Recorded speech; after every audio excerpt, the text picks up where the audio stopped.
Good day everyone.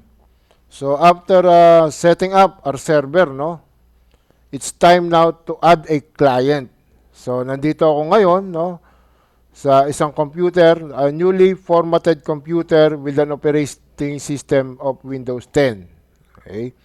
So prior to that, nirename ko na to as client, no? So kung paano mag-rename, yun yung pinakaunang video ng series na to.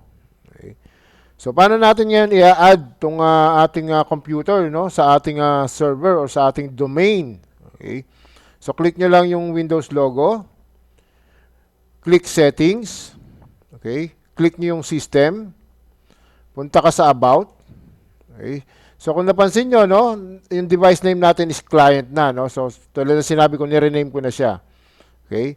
Then you browse, hanapin nyo yung advanced system settings. Okay? So nandito siya. Minsan yung iba nandito, no, sa gilid dito or nandito sa bandang taas. Basta hanapin nyo lang yun, no, sa Windows na to. Makikita nyo yung advanced system settings. So pag click nyo yan, ito lalabas. Okay? Go to computer name tab. So punta tayo dyan. So hindi na tayo magre-rename. Ni-rename ko na yan eh. Then go to change. No? Change. Click nyo ngayon yung domain. Okay? So dito, ano ba yung domain ng ating server? So ang domain ng ating server is michigan.edu.ph. Okay? So pag in-okay ko to, no, maghahanap siya ng administrative username and password. So type natin administrator. Okay? Then type in the password. Okay. So, hintayin lang natin, no? So, ito ang importanteng makita natin, no? Ang bilis, no? So, welcome to the michigan.edu.ph domain. So, ibig sabihin, si computer, no, ay nakakonekta na sa ating domain. Kasama na siya doon. Okay?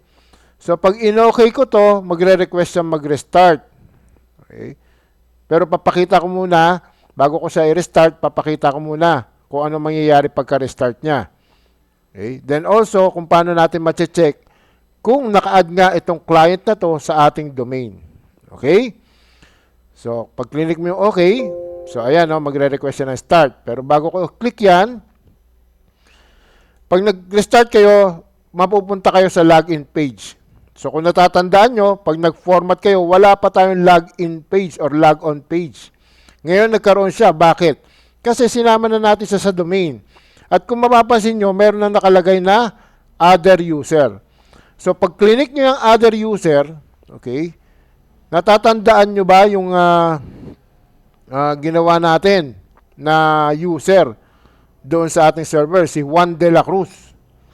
Diba? Si Juan de la Cruz. Ano ang login name niya? Diba? Ang login name niya is jdlcruz@michigan.edu.ph. Then yung password. Okay? So pag click niyo nung pag click niyo dito, no, ng other user, no? Pag click niyo niyan, yan ay papasok niyo. Pag nilag niyo yan, pasok na siya sa server. Okay? At mamaya papakita ko kung paano siya chine-check. Okay? Okay? So i-restart na natin. Save ko muna 'to. Okay, so na-log on ko na si Juan de la Cruz, no, dito sa ating client. So kung titignan nyo, punta kayong start, settings, system, at click mo yung about. Kung mapapansin nyo, no, ang device name natin is client@michigan.edu.ph na. Ayan, no. Okay.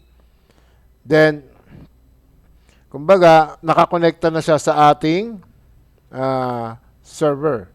Okay? So, pupunta ako sa server para ma-check natin, no? Para ma-check natin kung nandun na nga itong client nating si Juan de la Cruz. Okay? Okay, so nandito na tayo sa server, no? So, check natin kung nandun yung folder, no, ni Juan de la Cruz. So, click niyo yung File Explorer. Okay? Punta kayo sa this PC. So, natatandaan nyo, no? Sa local drive tayo gumawa ng folder redirection. So, ayan, no?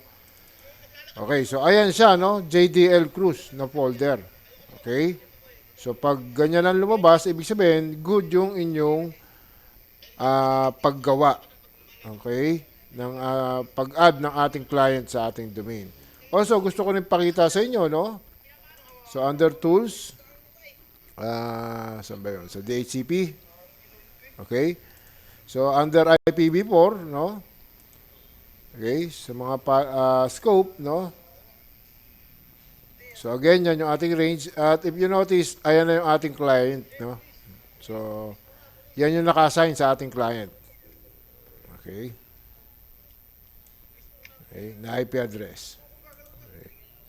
So, good day and God bless.